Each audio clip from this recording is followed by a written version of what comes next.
Hello students, very welcome to our YouTube channel SC Coaching Classes.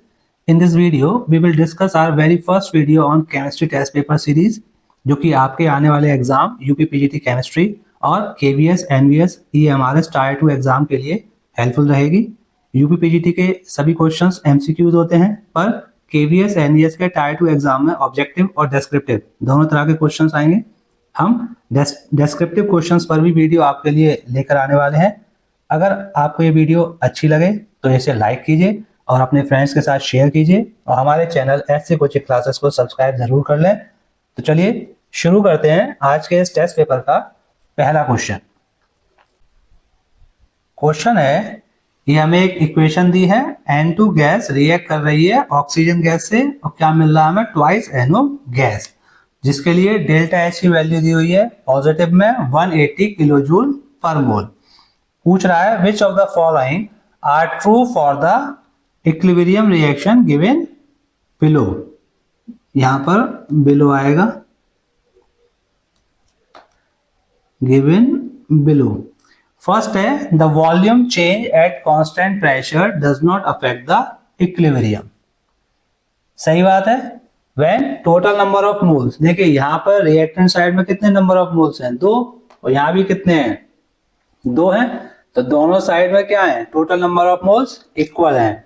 When total number of moles of reactant और products are equal, तब volume change at constant pressure does not affect the equilibrium, क्योंकि delta NG यहाँ की value जो है क्या है, यहाँ पर 0 है, यानी change in number of moles 0 है, तो वहां पर volume change at constant pressure equilibrium पे कोई इफेक्ट नहीं डालता। तो ये पॉइंट सही है। सेकंड है the formation of NO is increase at higher temperature. Temperature बढ़ने से NO का फॉर्मेशन इंक्रीज होगा। बिल्कुल सही बात है, क्योंकि ये इक्वेशन कैसी है, एंडोथर्मिक है, क्योंकि यहाँ डेल्टा H की वैल्यू कैसी है, पॉजिटिव है, और एंडोथर्मिक प्रोसेस में ली-चाइटरियर प्रिंसिपल के अकॉर्डिंग क्या होता है, जब हम टेम्परेचर इंक्रीज करते हैं तो क्या होगा, रिएक्शन फॉरवर्ड डायरेक्शन में जाती है। तो फॉरवर्ड डायरेक्शन में जाने का मतलब क्या है, NO का फॉर्मेशन ज्यादा होगा। तो यहां पर सेकंड पॉइंट भी क्या है, सही है। थर्ड है the formation of NO is decrease at higher temperature. ये गलत बात है, क्योंकि टेम्परेचर बढ़ने पर NO का फॉर्मेशन इंक्रीज होगा, ना कि डिक्रीज होगा। तो ये गलत है। तो अगर थर्ड गलत है तो बी और डी तो आंसर नहीं हो सकता। बात कर लेते हैं फोर्थ की। The pressure change at constant volume does not affect the equilibrium। ये एक हद तक सही बात है, लेकिन कब है, जब यहां पर कोई इनर्ट गैस ऐड की जा रही होती। क्या कर रहा होता, यहां पर अगर कोई इनर्ट गैस ऐड करी जा रही होती, तब pressure change at constant volume does not affect the equilibrium, ये बात सही होती। लेकिन यहाँ पे किसी इनर्ट गैस को ऐड करने की बात नहीं हो रही है, तो फोर्थ ऑप्शन भी क्या हो जाएगा, गलत हो जाएगा। फर्स्ट और सेकंड सही है, तो हमारा सही आंसर क्या हो जाएगा, ए यहां पर सही आंसर है। क्लियर। अगला क्वेश्चन है 100 ml of 0.1 m ethanoic acid solution is neutralised with 0.1 m sodium hydroxide solution. The pH of the solution at the equivalent point will be. pKa की वैल्यू दे रखी है 4.76 और log 0.05 की वैल्यू दे रखी है -1.30। तो यहां पर जब CH3COOH यानी इथेनॉइक एसिड रिएक्ट कर रहा है किससे, NaOH से, क्या मिलेगा हमें, CH3COONA और H2O। यहां पर हमें दिया हुआ है 100 ml 0.1 m। इक्विवेलेंट पॉइंट की बात कर रहे हैं, तो सोडियम हाइड्रोक्साइड की जो वॉल्यूम है वो भी कितनी होगी, 100 ml होगी। तो ये क्या है, 100 ml यानी कि 0.1 लीटर इंटू 0.1, तो क्या आ जाएगा ये 0.01। इसकी कंसंट्रेशन, जो नंबर ऑफ मोल्स आएंगे वो कितने आएंगे, 0.01 आएगा। 0.1 इंटू 0.1 यानी कितना आएगा, 0.01 मोल। दोनों के नंबर ऑफ मोल सेम है। प्रोडक्ट साइड में इसकी जो कंसंट्रेशन वो भी क्या होगी, 0.01। वॉल्यूम दोनों का ऐड कर देंगे कितना हो जाएगा 100 100 100 क्या हो जाएगा 200 ml, यानी कितना हो जाएगा 0.2 लीटर। इससे डिवाइड कर देंगे, आंसर क्या आएगा 0.05 मोल। तो हमारे पास सॉल्ट की कंसंट्रेशन है, तो यहां से हम पीएच निकालेंगे। पीएच का फॉर्मूला क्या होता है, पीएच हो जाएगा 7 plus half pKa plus log C। तो ये क्या होगा 7 प्लस हाफ, pKa की वैल्यू कितनी है 4.76 और log कितना आएगा ये 0.05, कितना हो जाएगा 7 प्लस हाफ 4.76 प्लस, सॉरी यहाँ पर ये log 0.05 की वैल्यू कितनी दे रखी है -1.30, तो कितना हो जाएगा ये 7 प्लस ये आएगी वैल्यू 1.73, तो इसको जोड़ के कितना आंसर आ जाएगा 8.73 हमारा आंसर हो जाएगा इस क्वेश्चन के लिए। तो यहाँ पर सही ऑप्शन क्या है, ए यहाँ पर सही आंसर है। क्लियर। अगला क्वेश्चन है which one of the following statement is correct. पहला है water is strong electrolyte, wrong है। वाटर स्ट्रॉन्ग इलेक्ट्रोलाइट नहीं होता, वाटर क्या होता है वीक इलेक्ट्रोलाइट होता है, तो ये ऑप्शन तो क्या है गलत है। अगला है ionic the value of ionic product of water varies with temperature, ये सही बात है। क्यों, क्योंकि आयनिक प्रोडक्ट जैसे हम किससे डिनोट करते हैं KW से, वो डायरेक्टली प्रोपोर्शनल किसके होता है टेम्परेचर के, यानी टेम्परेचर बढ़ेगा तो आयनिक प्रोडक्ट क्या होता है बढ़ जाता है, तो यानी बी यहाँ पर सही है। तो सी और डी तो ऑब्वियस सी बात है गलत होंगे, फिर भी एक बार इस पर डिस्कस कर लेते हैं। The concentration of H plus ion and OH ion in 10 to the power -5 MnHCl solution are same, गलत है। H plus ion OH ion की कंसंट्रेशन सेम नहीं होती। हाँ, अगर ये बात करता H प्लस क्योंकि HCl है और Cl की, इसकी कंसंट्रेशन बराबर हो सकती थी 10 to the power -5। क्यों, क्योंकि HCl क्या है एक स्ट्रॉन्ग इलेक्ट्रोलाइट है जो क्या होगा कंप्लीटली डिसोसिएट हो जाएगा H प्लस और Cl नेगेटिव में, तो दोनों की कंसंट्रेशन सेम होगी, तो किसकी होगी H प्लस की और Cl नेगेटिव की।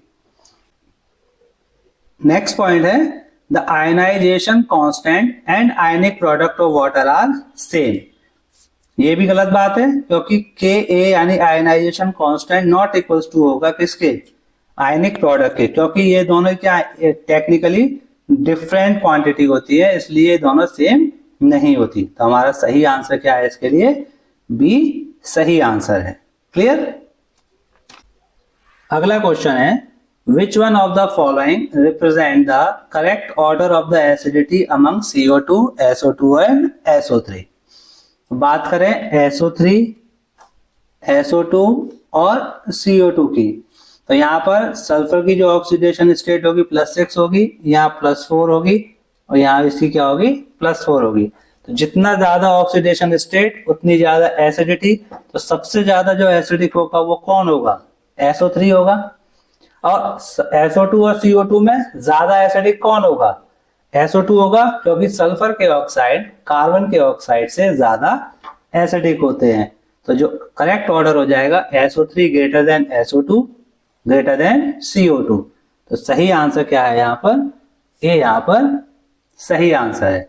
अगर हम SO3 को वाटर के साथ ऐड करते हैं तो क्या मिलता है H2SO4 यानी सल्फ्यूरिक एसिड, यहाँ SO2 अगर H2 के साथ ऐड होगा तो क्या बनेगा H2SO3 यानी सल्फ्यूरस एसिड, और CO2 H2O के साथ ऐड करते हैं तो क्या मिलता है हमें H2CO3 यानी कार्बोनिक एसिड मिलता है। क्लियर। नेक्स्ट है SiO2 यानी silicon dioxide is reacted with sodium carbonate, what is the gas liberated. कौन सी गैस लिबरेट निकलेगी अगर हम सिलिकॉन डाइऑक्साइड की रिएक्शन सोडियम कार्बोनेट से करते हैं। तो रिएक्शन लिख के देख लेते हैं। SiO2 रिएक्ट कर रहा है किससे Na2CO3 से, तो क्या मिलेगा हमें मिल जाएगा यहाँ पर NaSiO3 और CO2। ये क्या है, ये है सोडियम सिलिकेट और CO2 गैस यहाँ क्या हो जाएगी, रिलीज हो जाएगी। तो यहाँ आंसर क्या होगा, सी आंसर सही हो जाएगा। क्लियर। नेक्स्ट है the oxy acid of phosphorus in which phosphorus has the lowest oxidation state, जिसमें सबसे कम ऑक्सीडेशन स्टेट है वो हमें बताना है। तो हाइपोफॉस्फोरस वो क्या होता है, H3PO2 को हम क्या कहते हैं, हाइपोफॉस्फोरस। पर फॉस्फोरस की ऑक्सीडेशन स्टेट क्या होगी, +1 होगी। ऑर्थोफॉस्फोरिक एसिड का फॉर्मूला होता है H3PO4, H3PO4, और यहां पर ऑक्सीडेशन स्टेट क्या होती है, +5 होती है। पायरोफॉस्फोरिक एसिड क्या होता है, H4P2O7, यहां भी जो ऑक्सीडेशन स्टेट है वो फॉस्फोरस की क्या होती है, +5 होती है। मेटाफॉस्फोरिक होता है HPO3, यहां भी क्या होगी, +5 होगी। तो जो लोएस्ट ऑक्सीडेशन स्टेट है वो किस में है, हाइपोफॉस्फोरस एसिड में है। क्लियर। नेक्स्ट है C6H5NO2 यानी नाइट्रोबेंजीन की रिएक्शन हो रही है SnHCl के साथ। SnHCl क्या है, एक रेड्यूसिंग एजेंट है। वो क्या करेगा, नाइट्रोबेंजीन यानी C6H5NO2 में